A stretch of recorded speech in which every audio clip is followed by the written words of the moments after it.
Hello, I'm Abdul. I'm a pastry chef. I'm going to make a Kalmati in Kiswahili. We have for the mix for the dry ingredients. We have yeast, water, flour, and sugar bits. So now I'm gonna start to make a balls and frying it with the fryer.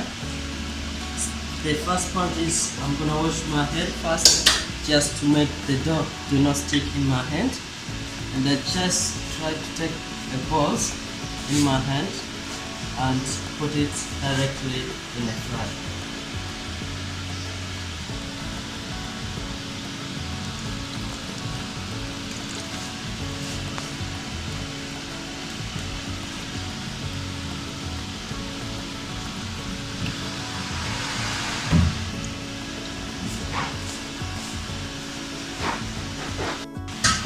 Now it's starting golden brown. I'm waiting a bit.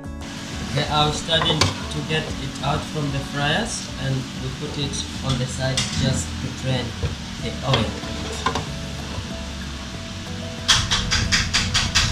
for 2 or 3 minutes. Okay. So now we have our dumpling ready. We call it Kalmati in Kiswahili, and here is the sauce of that dumpling. In our sauce we have cardamom, cinnamon stick, and cloves, and we are going to put it inside just for the flavors.